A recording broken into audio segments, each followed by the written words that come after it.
Hey, great to see you, Todd.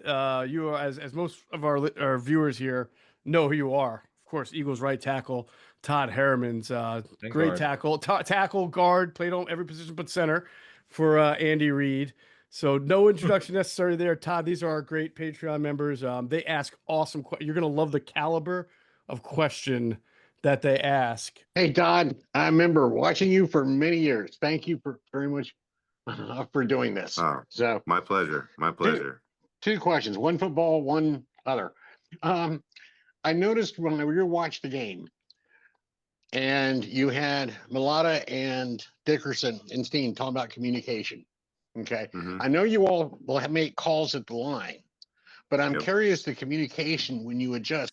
I'll answer this the best way I can. I talked to a couple of guys after the game last week, and when they were trying to run the hurry up, it was hard to distinguish what was being said, and some plays sound very similar. And so when you have plays that sound similar, when you're trying to hurry up and get things done, and the defense is screaming and everything like that, one side could hear something different than the other side. And so if you guys aren't all five of you moving on the same beat, then there's going to be breakdowns in protection. There's going to be breakdowns in run schemes and lanes and stuff like that. So that's just, an example of how important communication is. So I believe it's a chain of command, and I know that Landon, being very experienced on the offense and also just having a pretty good football mind, I think he makes, or at least he helps out with a lot of calls out there.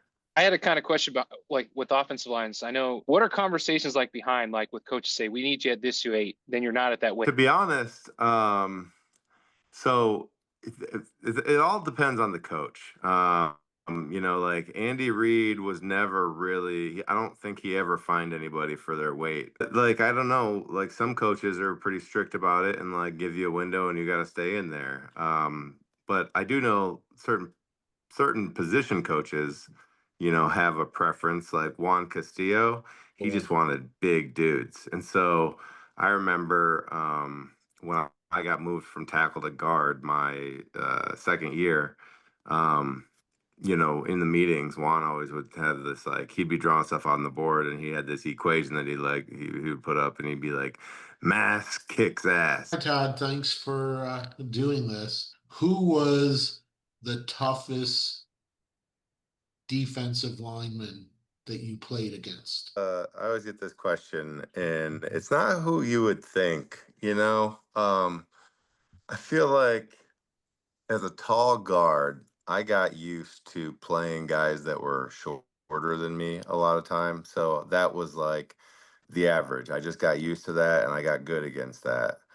But every now and then, especially, I would get a tall guy that would come and it would just be a little different, like different visualization of it. I would fall for some stupid stuff that I normally wouldn't for somebody that was shorter, and I just never understood why. But the guy that comes to mind that used to give me fits, and he was a solid player, but I mean he wasn't like a world beater or anything. But Chris Canty, he was like a six Ah, eight D tall. lineman. Yeah, tall. He had a crazy face mask. He played for, shoot, I think he played for Dallas. He played for the Giants. Giants. Giants. Good. He didn't Different. play for Washington, but yeah, we just played against each other so much in the division. And I just remember him like beating me with like so silly move sometimes, and like Trey looking at me and being like, "You all right, man?" And I'm just like, "Yeah, I don't know what's going on." That's funny. What's up, Chris? So, I'm sure you watched the game. It seemed like the interior of the line just wasn't playing up to their own standard.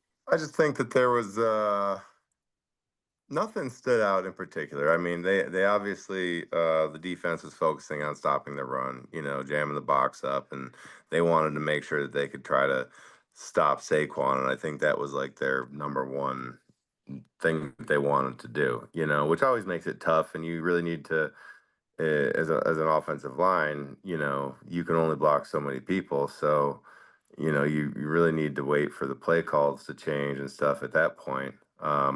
Also, communication's tough. Sometimes, communication gets screwed up in a game, especially I know that they were trying to do a little like no huddle type stuff early on, to get some tempo and a little bit of urgency going, and that can also screw up with some things, when you're trying to rush and get some calls out and then get the ball out.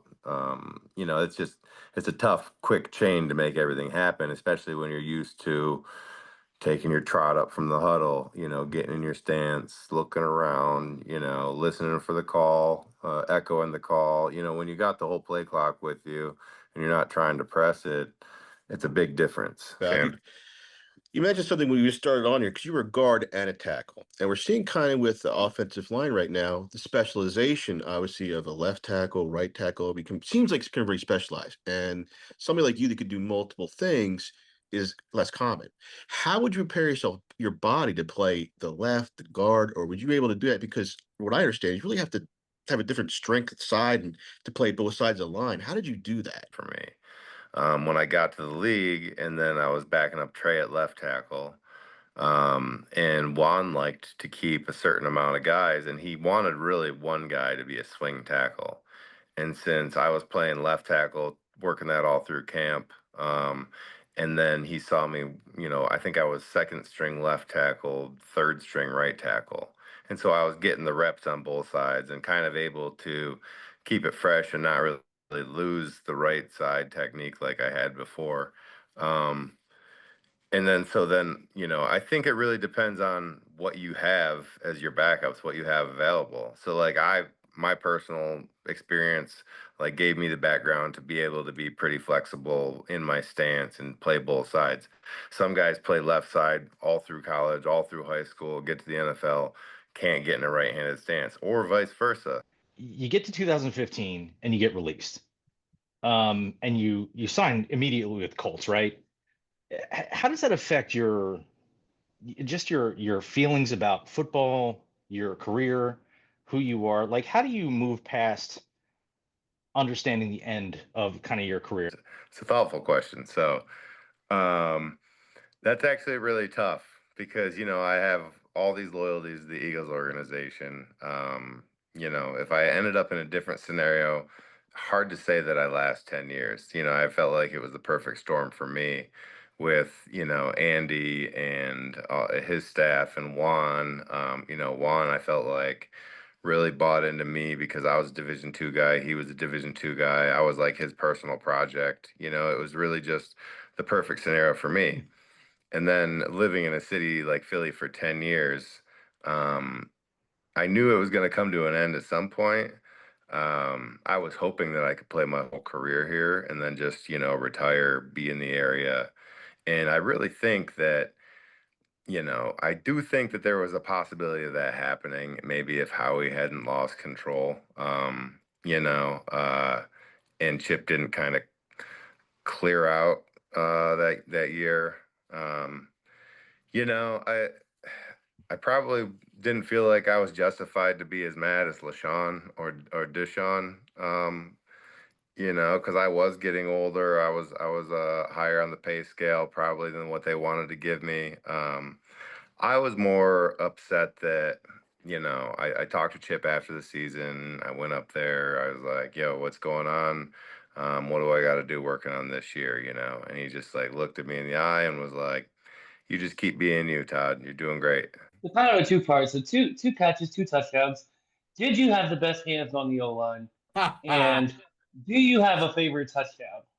Yeah, so best hands on the offensive line, I think so. I think that maybe Sean Andrews had pretty good hands as well. But yeah, I would claim that Peters had pretty good hands. So maybe when Peters showed up, he might have taken that role. But yeah, I would say I'm up there for sure. Definitely in the conversation.